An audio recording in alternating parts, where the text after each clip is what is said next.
بسم اللہ الرحمن الرحیم۔ السلام علیکم ورحمۃ اللہ وبرکاتہ۔ اگر مرد ایک ایسی عورت سے صحبت ہم بستری کرے جو اس کی بیوی نہیں ہے تو یہ زنا کہلاتا ہے۔ ضروری نہیں کہ ساتھ سونے کو ہی زنا کہتے ہیں، بلکہ چھونا بھی زنا کا ایک حصہ ہے۔ کسی اجنبی عورت کو دیکھنا بھی آنکھوں کا زنا ہے۔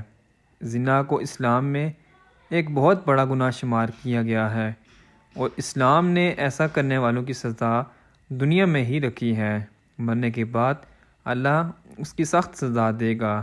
زنا کے بارے میں کچھ حدیثیں اور قرآن کی آیات موجود ہیں۔ زنا کرنا کبیرہ گناہ ہے، اور اپنے محرم سے زنا کرنا اور بھی کبیرہ ہے۔ اس کی سزا رجم ہے، یعنی پتھر مارنا اگر شادی شدہ ہے، ورنہ 100 کوڑے ہیں، مگر آج کل حدود کا نفاذ نہیں۔ اس لیے ایسے شخص کو صدق دل سے توبہ استغفار کرنا چاہیے۔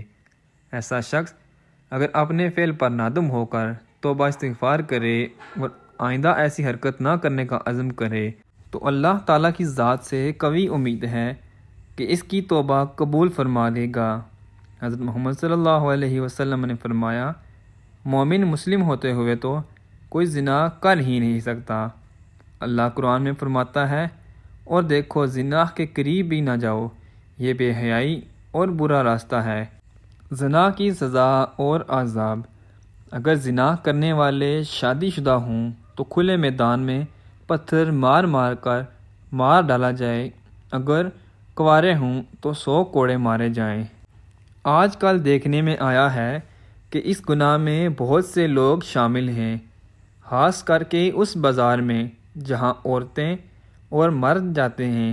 کس کا ہاتھ کس کو لگ رہا ہے، کہاں لگتا ہے، کچھ معلوم نہیں ہوتا، چاہے لڑکا ہو یا لڑکی۔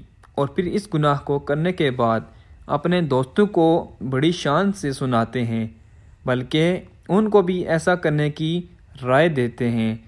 اگر کوئی اکیلا لڑکا یا لڑکی کوئی غلط کام کرتا ہے تو اس کا گناہ اس کے ماں باپ کو بھی ملتا ہے، کیونکہ انہوں نے ان کی جلدی شادی نہیں کی، جس کی وجہ سے وہ غلط کام کرنے لگے۔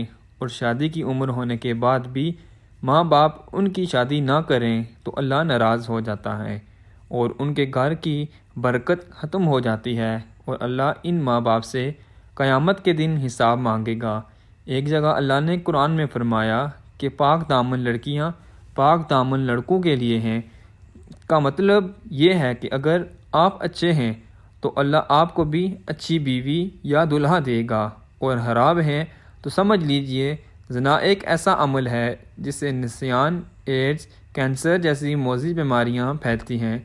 زنا سے انسان کا دل مردہ ہو جاتا ہے، جبکہ اکثر دیکھنے میں آیا ہے کہ جب دل مردہ ہو گیا تو پھر اس کے دل سے اسلام کی روشنی ختم ہو جاتی ہے، جس سے وہ ایمان سے خالی ہو جاتا ہے۔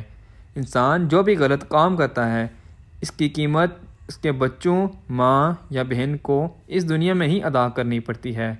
امام شافعی کہتے ہیں کہ زنا ایک قرض ہے، اگر تو ایسا قرض لے گا تو تیرے گھر سے، یعنی تیری بہن بیٹی سے وصول کیا جائے گا۔ دوستو، اس کبیرہ گناہ کی اور بھی سزائیں ہیں، لہٰذا خود بھی بچیں اور اپنے دوستوں کو بھی بچائیں۔ اگر آپ نے اپنا جنسی قصہ اپنے دوست سہیلی کو سنایا اور اس کے دل میں بھی ایسا کرنے کی بات آ گئی اور اس نے وہ کام کر لیا تو اس کا گناہ آپ کو بھی ملے گا، کیونکہ آپ نے ہی اس کو غلط راستہ دکھایا ہے۔